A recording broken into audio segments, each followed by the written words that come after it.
오늘은 후보님의 개인적인 혹은 후보님의 철학을 만든 인생의 궤적에 대해서 좀 짚어보고 싶은데, 네네. 제가 이 후보님의 SNS나 아니면 책을 이렇게 쭉 보면 항상 이렇게 되게 어려운 환경을 가진 애와 이제 노력을 통해서 극복하신 스토리인 것 같아요. 그래서 어린 부분 중에서 후보님의 이제 인생이 바뀌었다라고 제가 느낀 건 이제 덕수상고를 졸업하시고 은행에 근무하시다가 고시를 보기로 결심하신 그 계기인 것 같아요. 그러니까 많은 사람들이 아니 어떻게 사실은 굉장히 어려운 여건에서 가진 노력을 하시면서 그 결심을 하시게 됐을까가 궁금해하더라고요. 아니 좀 우리 앵커 질문에는 조금 기대 부족한 답이 될지 모르겠는데 사실은 상당히 우연적인 요소가 좀 있었어요.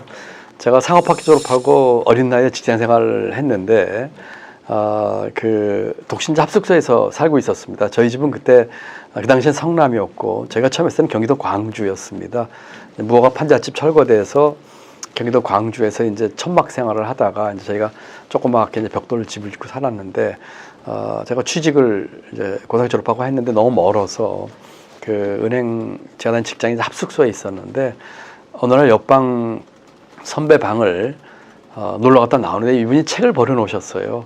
무심코 한 권 집어들고 집에서 보니까 고시 잡지였습니다. 그때 저는 너무나 공부가 하고 싶어서 야간대학을 다니고 있었거든요.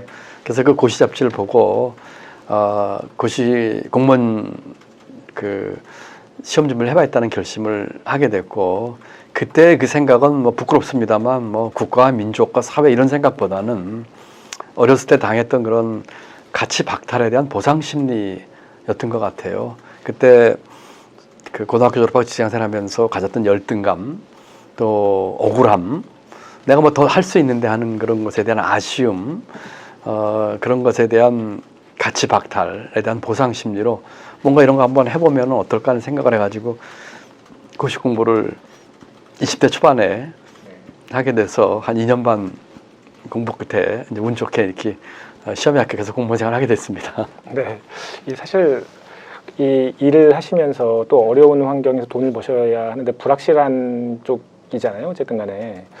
그래서 쉽지는 않으셨을 것 같은데 그러니까 지금 사실 일을 네. 하면서 무언가를 준비하는 친구들이 많잖아요. 청년 중에서도. 이분들한테 후보님의 어떤 비법이라고 해야 되나요? 이런 걸 좀 말씀해 주시면. 글쎄요. 우리 젊은 청년들에게 이런 얘기 하는 게 저는 꼭 좋은 같지는 않습니다만 이제 우리 앵커께서 제 경험을 얘기해달라고 하시니까 난 진솔하게 말씀드린다면 저는 그때 열심히 했습니다. 이 세상 누구도 지금 내 자리에 갖다 놓으면 나보다 더 열심히 할 사람은 한 명도 없다라고 실제로 생각을 했습니다. 그리고 반드시 이뤄낼 것이라고 생각을 했습니다. 왜냐하면 제겐 다른 방법이 없었어요. 제게는 다른 길이 없었습니다. 저는 그때 10대 후반에 직장을 시작했고 6, 19의 소년 가장이었고 제가 생계를 책임졌었고 그래서 그러한 생활을 하게 됐는데 그때에 제가 직장을 그만둔 형편도 못 됐고요. 저는 끝까지 직장 생활에서 공무원 시험 붙어서 발령 맞는 날까지 첫 직장을 다녔습니다. 그렇기 때문에 다른 대안이 제게 없었어요. 그렇기 때문에 이걸 하지 않으면 안 된다고 하는 강한 목표의식과 동기부여가 돼 있었다고 할까요? 그렇게 했고요. 지금 생각하면 좀 부끄럽기도 합니다. 조금 더 세상을 폭넓게 보고 조금 더 여유를 가지고 남에 대한 배려도 하면서 살 수 있지를 못했거든요. 왜냐하면 제게 주어진 그 상황이 너무 절박했기 때문에. 그래서 좀 부끄럽기도 합니다만 우리 청년들에게는 그 일이 꼭 저처럼 공무원 시험이나 남들이 가길 원하는 그런 길일 필요는 없어요. 각자가 자기가 생각하는 길을 찾으셨으면 좋겠어요. 어렵습니다, 사실은. 그래서 제가 늘 주장하는 건데 자기가 하고 싶은 일이 무엇인지를 찾는 시도를 젊은 시절에 하셨으면 좋겠고 그 중에서 그 일이 뭐가 됐든 거기에서 정말 아주 뜨거운 열정을 보여주셨으면 좋겠어요.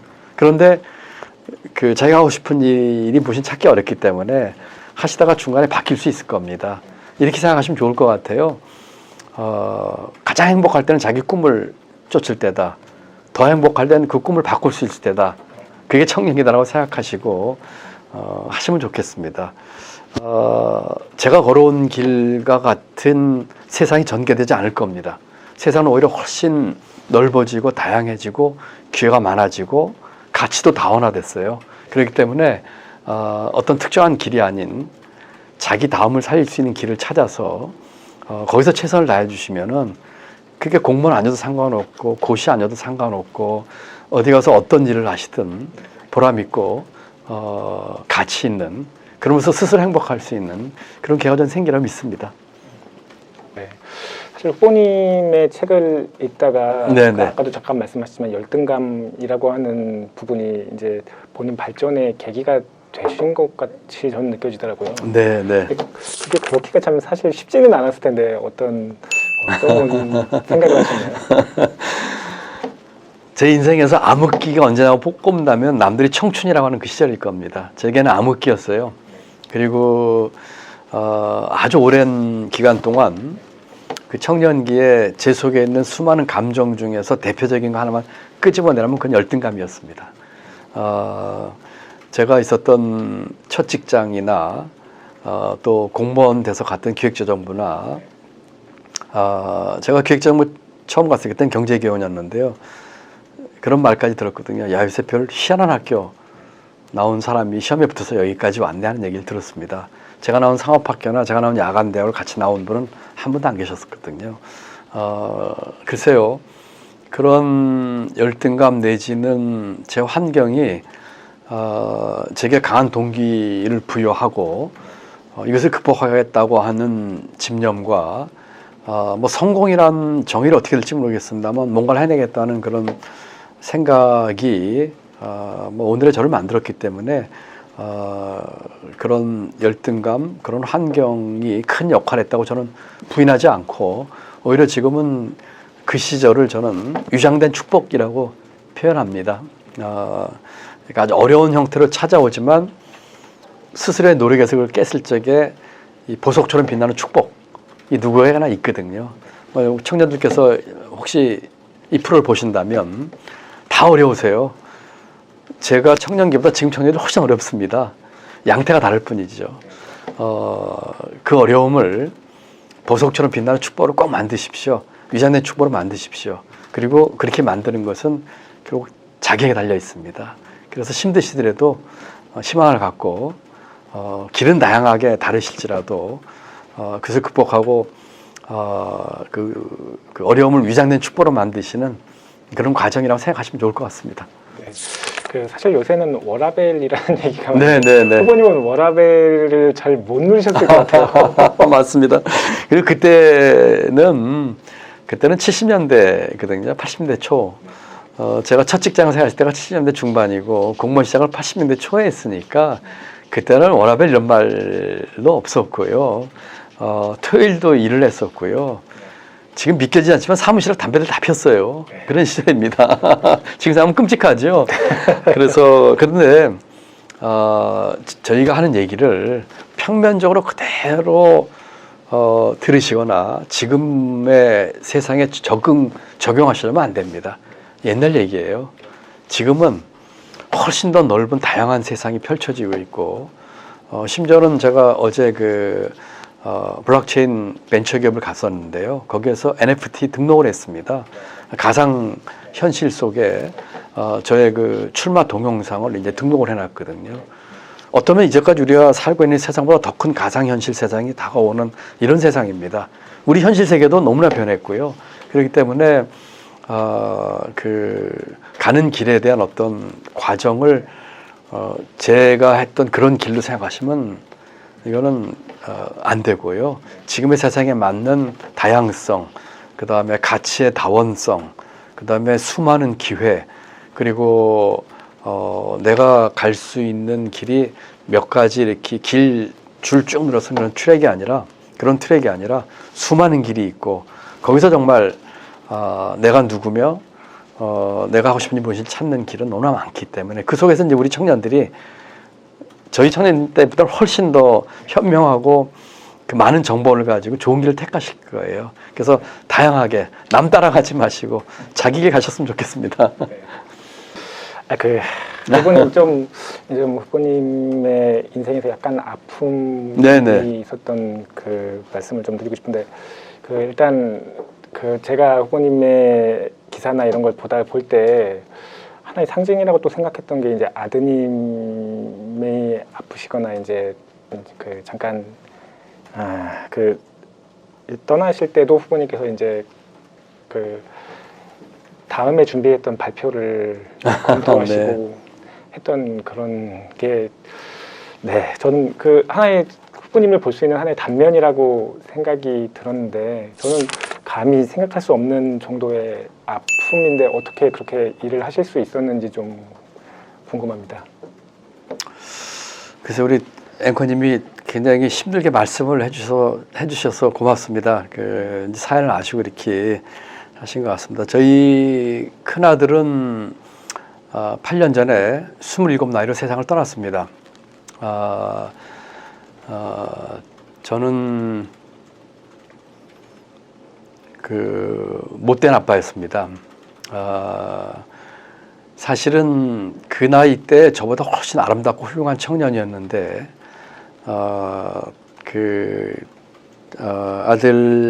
큰아들에게 여러 가지를 이렇게 간접적으로 주문도 하고 그렇게 했었죠. 근데 어쨌거나 대학원 졸업하고 국제기구에 근무하다가 병을 얻었고 한 2년 투병하다가 세상을 떠났습니다. 지금 이제 말씀하신 거 생각하니까 이제 두 가지 에피소드라고 할까요? 말씀을 드리면 어떨까 싶습니다. 저희 집 큰애의 제 아내는 이 얘기하는 걸 너무너무 싫어하는데 그 뒷 얘기를 하면 안 할 수가 없네요. 저희 큰애 병명은 급성 백혈병이었습니다. 그래서 치료가 이제 효과가 없어서 골수 이식을 하게 됐습니다. 골수 이식은 골수 많은 사람을 찾아서 마침 기증자를 구했습니다. 그런데 그것도 실패했어요. 원래 부모의 골수보다 골수가 맞는 사람들이 더 많습니다. 부모는 2분의 1, 4분의 1 떨어지거든요. 근데 마지막에 제가 제 골수를 주겠다 그랬어요. 그래서 골수 이식 수술을 했습니다. 골수 이식은 굉장히 힘든 수술입니다. 아주 두꺼운 바늘과 해서 제 피를 뽑아서 거기서 골수를 빼내가지고 그걸 옮기는 건데 제가 저희 사무실에서 저희 집 애가 투병하는 거 얘기를 안 해서 아무도 몰랐어요. 그때 제가 장관으로 있었거든요. 국무조정실장으로 있었는데 그래서 휴가를 냈습니다. 휴가를 내고 제가 골수 이식하는 첫날은 휴가를 내는데 골수 이식을 이틀에 걸쳐서 합니다. 시간이 많이 걸려요. 월요일, 화요일 했는데 화요일이 국무회의가 있는 날입니다. 그런데 제가 뭔가 발표를 하는 뭔가를 역할하는 게 있었어요. 그래서 둘째 날은 골수 이식 수술하다가 청와대 국무회의를 참석하러 가는데 의사가 이 주사바늘 여러 군데 꽂거든요. 이 손등, 이 팔목 이런데 아주 두꺼운 겁니다. 이걸 다시 뺐다가 다시 꽂으려면 너무 힘드니까 이 꽂는 이 뭐라고 하나요? 이 머리 부분은 그대로 갖고 가라 그러더라고요. 그런데 그걸 이렇게 해놓고 보니까 너무 보기 흉한 거고 국무회의나 대통령 보시기에 딱 눈에 띄게 돼 있어요. 그래서 제가 다 빼라 그랬습니다. 그래서 그거를 빼고 와서 국무회의 참석을 했다가 다시 병원에 와가지고 골수 2차 이식을 한 적이 있습니다. 의사도 깜짝 놀랐어요. 어떻게 그렇게. 근데 그때는 그건 제 책임감이었었고요. 또 하나는 저희 집애가 세상을 뜨고 발인하는 날인데 그 직전에 그 당시에 가장 큰 현안 문제가 원전 부품 비리 사건이었었고 제가 그 대책위원장이었습니다. 그리고 부처 차관들이 위원이었는데 산업자원부에서 그 대책 만든 걸 발표를 해달라는 요청이 왔어요. 왜냐하면은 그 다음 주에 국회가 열리는데 이게 발표를 안 하면은 감당할 수가 없으니까 꼭 발표해달라고 했는데 저희 간부들이 이제 제가 이제 상중이니까 할 수 없다고 얘기를 했는데 제가 그 보고를 받고 발표하겠다고 결정을 했습니다. 왜냐하면은 저희 큰애는 제가 공직에 있는 걸 자랑스러워했어요. 그래서 큰애가 이런 상황에서 뭐라고 저한테 얘기할까 생각을 했는데 제 생각에는 큰애가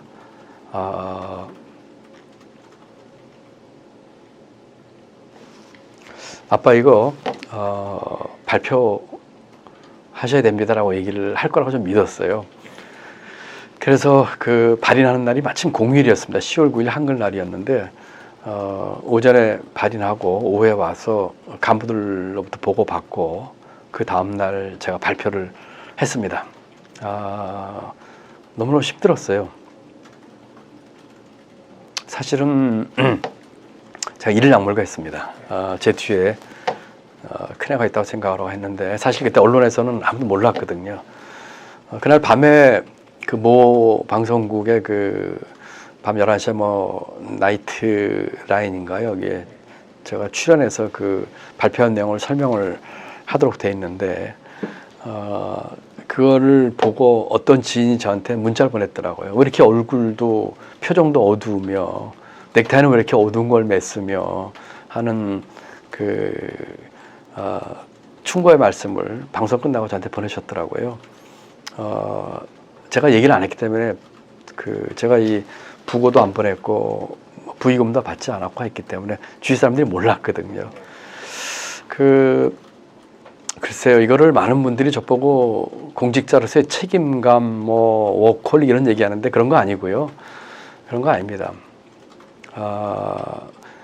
우리 큰애가 뭐라고 했을까라고 제가 생각하지 않았다면 저도 못했을 거예요. 그냥 큰애가 그렇게 저한테 얘기를 했을 거라고 하는 생각에, 그리고 그 이후에 공직생활도 큰애가 어떻게 생각할까 하는 생각하면서 이제 했기 때문에 했던 일이기 때문에 뭐 어떤 분들은 댓글에 이렇게 다루셨더라고요. 자식을 세상에 떠나서 사무실 나서 일한 뭐 워크홀릭 뭐 이런 얘기인데 그런 말 안 들었으면 좋겠습니다. 네. 알겠습니다. 예, 좀 무거운 얘기지만 조금 더 이어가 보겠습니다. 네. 후보님 경제부총리 이제 그만두신 2018년 가을쯤에 네네. 김영균 씨가 이제 그렇죠. 예. 돌아가셨잖아요. 네, 그렇죠. 굉장히 큰 울림을 사회에 계속 울고 사실 지금까지도 근데 이제 그런 비슷한 문제들 청년이나 가장들이 그런 문제가 이어지고 있거든요. 보셨을 때 어떤 좀 그 김영균 씨 사건 때 어떤 생각을 좀 하셨는지. 너무 가슴이 아팠죠. 과거에는 공동체가 어떤 역할을 했고요. 공동체 정신이라고 하는 것이 상생과 포용의 정신인데 언제부턴가 우리 사회에 그런 것이 이제 사라지는 것 같아요. 저는 제가 최근에 쓴 책에서 그와 같은 사회 문제의 핵심을 승자 독식 구조라고 했습니다. 게임의 룰이 승자가 모든 걸 가져가거나 자기가 기여하거나 노력한 것 이상의 보상 또는 초과 이윤을 가져가는 세상이 되다 보니까 만인에 대한 투쟁이 벌어지고 있는 것이죠. 그러다 보니까 이런 일들이 벌어지고 김영균 님 그 사건도 그렇고 또 그 후에 여수 앞바다에서는 특성화 학생이 잠수해서 변을 당한 적도 있었고요. 또 조금 경우는 다릅니다만 제가 지난주에 평택 소방관 3분 희생되신 분 그 조문을 가서 부모들 만났습니다.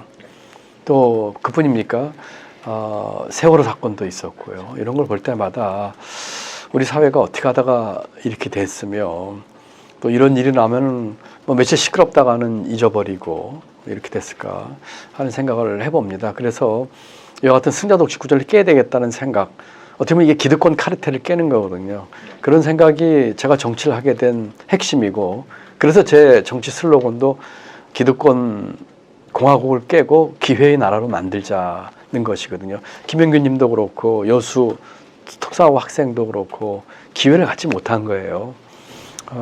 그래서 이 문제는 아주 구조적인 문제입니다. 그래서 우리 사회, 경제, 교육 전반에 대한 구조와 틀을 바꿔야 되겠다. 그리고 그 첫걸음은 정치개혁입니다. 지금 보십시오. 왜 이렇게 갈라져 싸우고 있고 상대를 쓰러뜨리거나 죽이지 않으면 내가 죽겠다고 생각들을 하고 있고, 이것이 승자독식 구조거든요. 이기면 나갔지만 한 표라도 이기면 됩니다. 그리고 우리 국회의원 선거는 단순 다수 소선거구제고, 대통령은 5년 단임제고, 정치의 금도가 없어진 지는 이미 오래고, 어떤 존중과 존경도 없고, 내 편이 아니면 적이거든요. 이 구도를 깬다고 생각하고, 우선 정치개혁, 그리고 거기서부터 비롯돼서 모든 사회개혁, 경제구조개혁, 교육 시스템의 개혁이 이루어지지 않으면 그냥 단발성으로 이렇게 해서 예방조치로 뭐 이렇게 하자 저렇게 하자. 이번에 그 소방관 희생당한 분들 가니까, 그러고 제가 그 소방대원들을 화성 소방사에서 만났어요. 이런 얘기를 하시더라고요. 그전에는 이걸 영어로는 플래시 오버라고 하는데요. 화재가 났는데 그 건물 전체가 갑자기 화염에 확 휩싸이는 시간이 그전에 한 29분 걸렸답니다. 지금은 3분, 4분이 안 된대요. 그게 뭐냐면은 굉장히 위험한 그 시기가 오는 게 짧아졌다는 뜻이에요.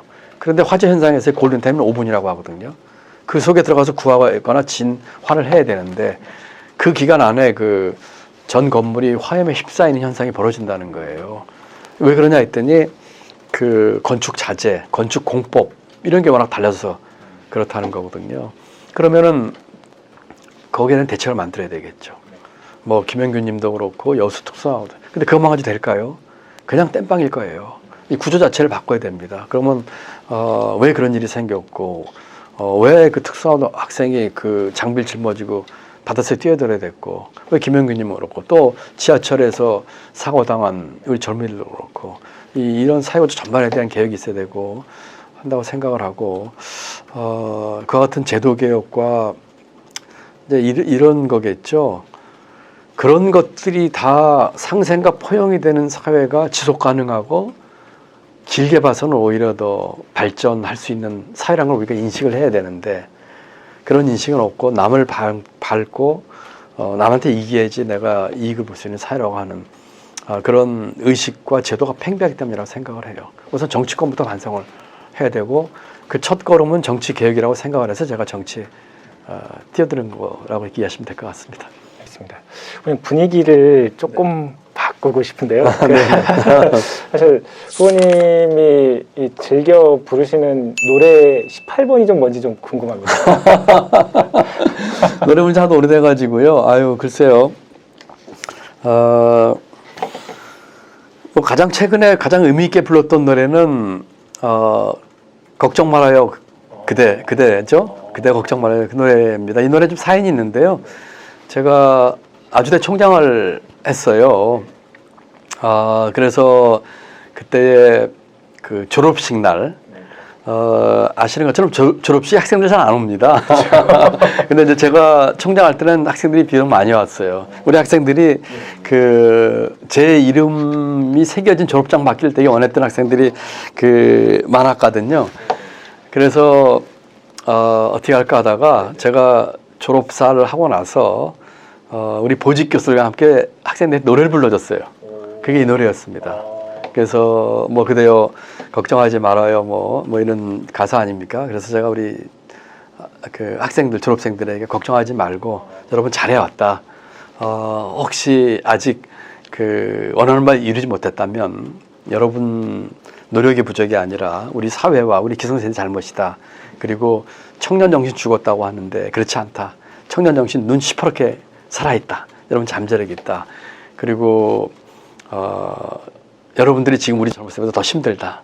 우리가 그걸 인정하고 미안하다 하면서 이제 걱정하지 말고 사회에 나가서도 심차게 좀 지냈으면 좋겠다는 뜻으로 그 노래를 불러준 기억이 나서 아마 그게 가장 최근에 불렀던 노래 중에 기억에 남는 뭐 18번까지인지는 모르겠습니다만 아닌가 그렇게 싶네요. 그건 조금 한 소절이라도 좀 불러주실 수 있을까요? 아이고 이거 지난번에는 보직기사라고 같이 묻어가지고 물론 이제 부르다가 이제 한 소절에서 이렇게 짧게 독창도 얘기는 했는데 아이 좀 쑥스럽네요. 아니, 덕창부 아마 이게 굉장한 짤로 돌 것 같습니다. 제가 그럴까요? 지나간 것은 지나간 대로 그런 의미가 있죠. 떠난 이에게 노래하세요. 후회 없이 사랑했노라 말해요. 아 이게 좀 어색하네요. 아니, 후보님 목소리가 굉장히 좋으신데요. 아니에요. 이랬으면 좀 준비 좀 해오거나 좀 반주 부탁을 할 걸. 아니, 죄송합니다. 송보하는. 아이고, 기자 인터뷰하면서 노래 부르기 처음이네요. 아니, 근데 목소리가 굉장히 좋으셔서 앞으로 자주 쓰시면 국민의 마음을 얻을 수 있을 것 같습니다. 가사가 좋은 것 같습니다. 예, 아유, 부끄럽습니다. 예. 네. 사실 이제 인터뷰에 거의 이제 끝마무리를 네, 향해 네. 가고 있는데요. 그 후보님 책을 보니 그 후보님 어머님이 가장 인생에서 기뻐하셨던 일이 이제 후보님의 은행 취업 때였다고 저는 이렇게 그 글을 읽었는데 후보님께서는 가장 기뻐하셨던 일이 어떤 때일까요?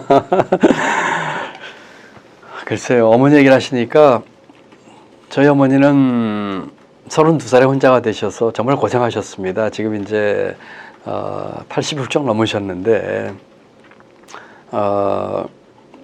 제가 고시에 붙거나 박사가 되거나 장관이 되거나 부총리 될 때보다도 고등학교 제가 3학년 때 은행 취직시험에 붙었다고 할 때 가장 기뻐하셨어요. 일어나서 춤을 추시더라고요. 그리고 그 이후로는 어머니가 춤추고 한 번도 보지 못했습니다. 글쎄요, 저는 어느 순간이 가장 기뻤다. 뭐 여러 순간이 있었겠죠. 저는 그런 생각을 개인적으로 해봅니다. 사람이 행복하다는 게 무엇일까 하는 생각을 해봅니다. 잘 모르겠다고 얘기들 많이 할 것 같아요. 저는 젊었을 때 이런 기준을 한번 생각해 봤어요.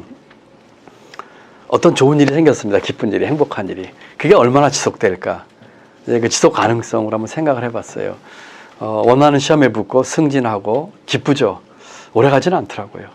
진짜 오래가는 기쁨은 눈에 보이지 않는 것에 있는 것 같아요. 누구를 사랑할 때 내 마음의 평화, 일하면서 얻는 보람과 가치, 그런 것들이 이렇게 쭉 오래 뭐 좀 잔잔하긴 하지만 공무원 생활 제가 34년 하면서 초반에 한 13, 14년 동안은 공무원 왜 하는지 몰랐습니다.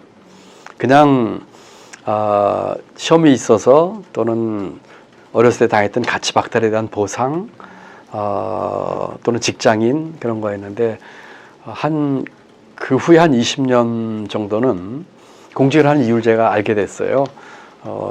제가 공직을 그 이후 20년 동안 소신과 됐던 가장 큰 제 마음의 중심은 사회 변화에 대한 기여였습니다. 지금도 그건 변함이 없고요.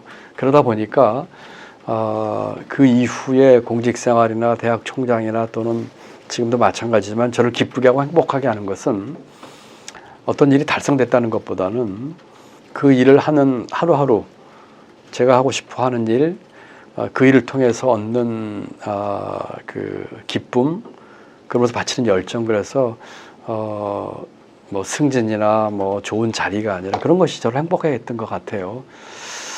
글쎄요, 제 인생의 어느 한순간을 딱 끄집어내기는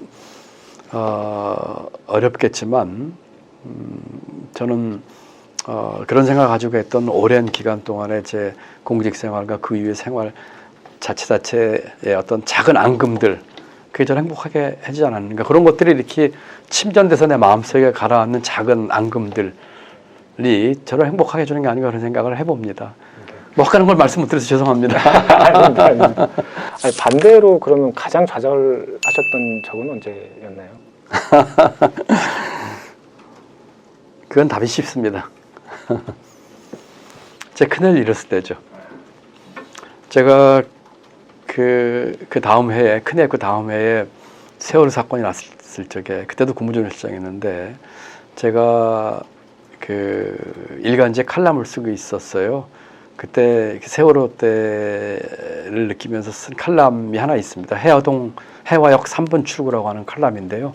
그 칼럼 쓰고 제가 언론사에 칼럼 쓴 걸 절필을 했습니다. 너무나 부끄러웠어요. 공직자라는 것이 이 세월호 뭐 제가 책임이 직접 거기 당사자는 아니지만 너무나 부끄러워서 제가 3년 쓴 칼럼을 그 칼럼 보내고 제가 다시 안 쓰겠다고 절필했는데 그 글에서 세월호로 인해서 자식을 잃은 부모들에게 대해서 그런 말을 썼습니다. 뭐 잘 기억은 안 납니다만 많은 사람들은 이렇게 얘기합니다. 세월이 지나면 잊혀질 거다. 다른 것에 열심히 하면은 아픈 기억도 심해질 것이다. 그렇지 않습니다.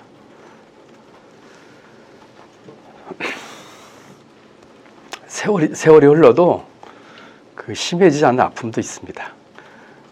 그때 그 세월호 분들에게 위로의 글을 쓰면서 썼지만 그거는 당해보지 않은 사람은 모릅니다. 나를 대신 데려가지 그랬냐고 울부짖거나 나도 따라가고 싶다고 울부짖는 서보지 않은 사람들은 그걸 모르거든요. 뭐 제 케이스 가장 힘들 때는 뭐 큰애를 잃었을 때죠. 후보님, 지금 요새 가장 많이 하시는 고민은 뭘까요? 요새요?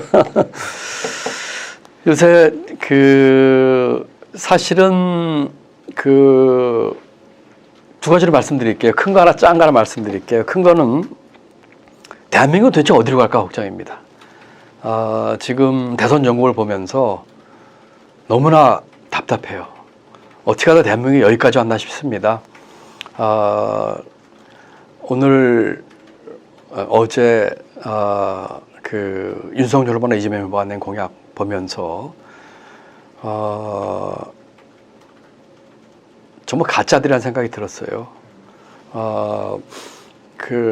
우선 공약에 있어서 소위 진보라고 하는 측에서는 양적 성장을 얘기하고 있고 소위 보수에서는 포주객이라고 있습니다.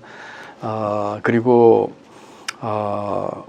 여러 각종 비리와 또 개인의 어떤 도의와 도덕 문제, 막말 논쟁, 이 토론의 수준 이런 걸 봤을 적에 대한민국이 어떻게 하다 여기까지 왔을까가 제일 걱정입니다.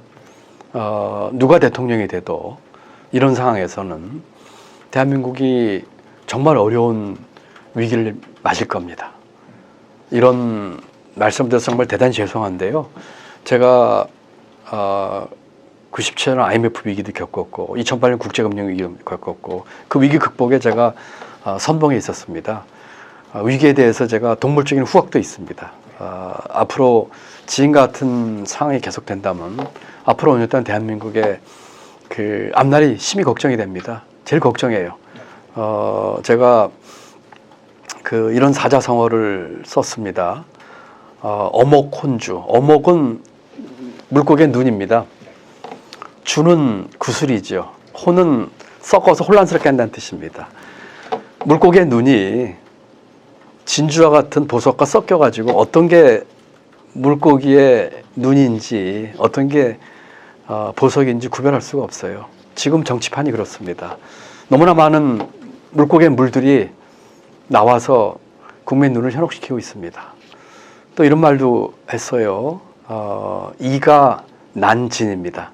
가는 가짜는 뜻이고 진은 진짜는 뜻이죠. 이가니까 가짜가 나서서 진짜를 가린다는 얘기거든요. 지금 가짜 공약, 이룰 수 없는 공약, 표 얻기 위한 포퓰리즘 공약, 국가의 장래가 아니라 표를 얻기 위해서 툭툭 던지는 문제 많은 공약들, 국민들 현혹시키는, 그리고 각자의 그런 도덕, 인격, 품성 이런 것들은 보이지 않는 이런 상황에서 저는 가인안진이란 사자성어까지 말씀을 드렸는데 이러다 보니까 대한민국 앞날이 걱정입니다.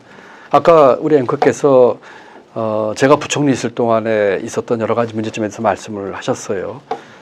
그 이상의 혼란이 올 가능성이 아주 큽니다. 그래서 제일 큰 걱정은 대한민국 앞날이고요.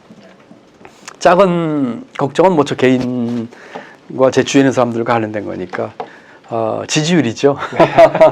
지지율이 제가 지금 오르지 않고 있습니다. 어떻게 보면 제가 이제 정치한 지 5개월밖에 안 됐으니까 뭐 그럴 수도 있겠다고 생각하지만 제일 큰 문제는 인지도인 것 같습니다. 국민들이 잘 모르시니까요. 정치 10년, 20년 하신 분들 좋은 계제든 나쁜 계제로도 많이 알려져 있는데 저에 대해서는 잘 모르시거든요. 아마 우리 뉴스핌에서 토론 자리 만들어서 후보라고 저를 불러주시면 제가 좀 외람된 말씀이지만 단번에 제압을 하겠습니다. 우리 국민들에게 대한민국 미래와 대한민국 컨텐츠 그 방법까지 얘기를 하면서 국민들에게 심판받을 수 있다고 생각을 합니다. 지지율 올라갈 거예요. 그런데 아직까지는 인지도가 낮다 보니까 잘 모르셔서 지금 제가 아까 잠깐 말씀하셨지만 5% 이상 지지를 받아서 그 토론에 나가야 되는 그런 상황에서 열심히 지금 노력하고 있습니다만 어떻게 하면 이 인지를 높이고 지지를 올려서 저는 국민들께 저만 마십시오라고 얘기하고 싶지 않아요. 같이 후보들 공정하게 어떤 생각을 가지고 있고 어떤 비전을 가지고 있고 또 얘기하면서 자기 댐댐이가 나오는 거 아니겠어요? 그래가지고 국민들에게 객관적인 평가를 받고 싶습니다. 알겠습니다. 네. 그 기성지사 고민이나 철학을 여쭤봤으니까 하나만 더 여쭤볼게요. 네네. 그러니까 사실 저번 인터뷰 때도 그렇고 지금도 그렇고 대한민국에 굉장히 긴급하고 중요한 과제들에 대한 말씀을 많이 들었는데 그 후보님께서 생각하시기에 지금 긴급하진 않지만 대한민국에 꼭 필요한 과제는 무엇이며 후보께서는 어떻게 그걸 준비하고 계시는지. 저는 대한민국 국민이 자기 잠재력을 충분히 발휘할 수 있는 나라를 만들고 싶습니다. 제가 부총리를 하면서 또는 그 전에도 외국을 다니면서 경제 협상이나 또는 정상회의에 참석하면서 쭉 느껴보면 대한민국 국민처럼 저력과 잠재력이 뛰어난 국민이 없습니다. 우리 국민은 자신의 잠재력과 저력을 발휘할 수 있는 기회만 주어지면 신바람나게 일하고 어느 나라 국민보다 창의성과 뭐라고 할까요? 자신의 능력을 최고조로 발휘할 수 있는 국민입니다. 이거는 분명합니다. 네. 그래서 저는 우리 국민이 잠재력을 다 발휘할 수 있는 나라를 만들고 싶어요. 그러면은 자신의 잠재력은 두 가지가 필요할 것 같습니다. 첫 번째는 자기가 하고 싶은 일을 자기가 하는 것이죠. 그래서 우리 청년들, 뭐 어른들도 마찬가지예요. 자기가 하고 싶은 일 무엇인지 찾는 시도와 도전을 하는 장을 만들어주고 싶고요. 두 번째는 국가가 그와 같은 여건과 틀을 만들기 위해서 역할을 해야 되는 것입니다. 그래서 경제 패러다임 바꾸고 교육 시스템 바꾸고 그러기 위해서 정치 개혁부터 한 주장을 제가 하는 것이죠. 그래서 저는 우리 국민 여러분들께서 갖고 계신 잠재력을 최고조에 발휘할 수 있는 나라, 자기가 하고 싶은 일에 자기 열정을 바칠 수 있는 나라, 그럼으로써 개개인이 매일매일의 생활이 행복한 나라, 그런 나라를 만들고 싶습니다. 이런 것들이 뭐 따로 뚝 띄어가지고 할 수 있는 일은 아니고 제가 좀 주장하는 많은 것들이 모여져서 함께 이제 변화와 계획이 있어야지 되는 일이라고 생각을 하고요. 그러면서 또 하나는 백범 김구 선생의 유명한 말이죠. 대한민국이 힘이 센 나라, 부력이 강한 나라, 강력한 나라가 되길 원하는 게 아니라 아름다운 나라 만들고 싶다 그러셨어요. 세계에서 가장 아름다운 나라 만들고 싶다. 그 아름다운 나라는 어디서 나오냐? 문화의 힘이다. 그런 얘기를 하셨거든요. 제가 지금 드린 말씀하고 관련되는 얘기입니다. 그런 문화의 힘은 신뢰, 투명성, 배려, 포용과 같은 사회적 자본이 확충된 나라거든요. 아까 말씀드린 것처럼 자기 잠재력을 발휘하면서 그런 신뢰와 그런 배려가 충만해서 문화의 힘이 뒷받침이 돼서 가장 아름다운 나라를 만들고 싶다, 세계에서. 그것이 제 긴 시계에서의 꿈입니다. 그리고 그것을 위해서 지금 한 발짝 한 발짝 이렇게 가는 정치 개혁부터 시작해서 정치 틀의 변화, 교육 개혁 이런 것을 이제 하려고 하는 것이죠. 사실 마지막 질문을 미리 해주셔버린 것 같아요. 아, 그런가요? 아, 예, 예. 네. 질문 뭐였죠? 어쨌든 마지막 질문을 드리겠습니다. 네. 그 후보님께서 평생을 이제 움직이신 본인의 좌우명이 뭔지 궁금하고요. 그걸 좌우명이요? 당선되신 이후에 그 대한민국을 거기다서 어떤 모습으로 좀 바꾸시려고 하는지 좀 궁금합니다. 뭐 대한민국 바꾼 얘기 좀 전에 답을 드린 것 같으니까요. 그 백범 선생님 말을 빌리자면은 그 세계에서 가장 아름다운 나라, 그 아름다운 나라를 만들기 위한 문화의 힘. 그때 문화는 좁은 힘의 문화가 아니라 아까 말씀드린 개인의 잠재력 발현, 그리고 사회적 신뢰, 배려, 이런 것들이 어우러지는 것이죠. 이런 것들이 어우러져야지 지속 가능한 발전이 되는 것이죠. 글쎄요, 좌우명은 제가 뭐 특별히 갖고 있는 좌우명이 있지는 않고 그냥 다만 제 스스로에게 던지는 질문이 늘 있어요. 언제부턴가 저에게 몇 가지 질문을 던집니다. 그 중에 두 개만 소개를 해드리자면, 첫 번째 질문은 나는 지금 내가 하고 싶은 일을 하고 있는가 입니다.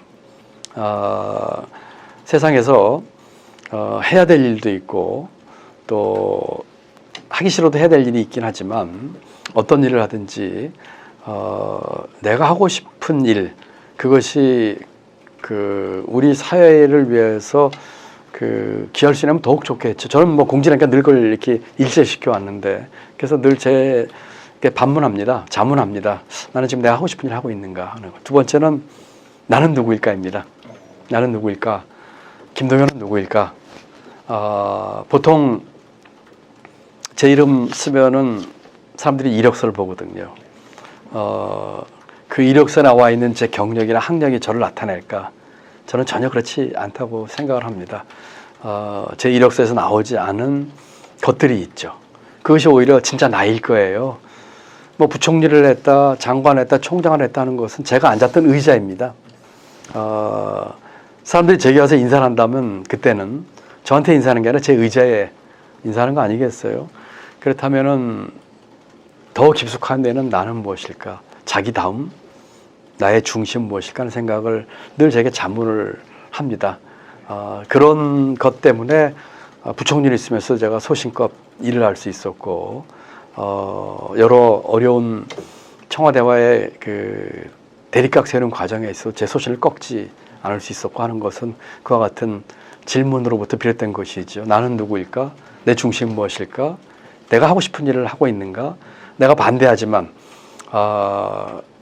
최저임금의 급속한 인상은 안 됩니다. 반대하고 세금 문제도 그렇고 부동산 문제 반대하지만 이것은 제가 모셨던 대통령을 위하는 길이고 대한민국 경제를 위한 길이고 대한민국 국민을 위한 길이라는 그런 확신이 있기 때문에 제가 한 거 아니겠습니까? 그렇기 때문에 나는 누구일까 하는 질문을 이제 던지는 것으로 그 가름할까요?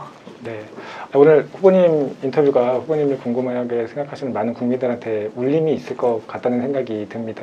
후보님 감사합니다. 예, 고맙습니다. 감사합니다. 예, 네, 네. 부끄러운 얘기를 많이 한 것 같습니다. 아유.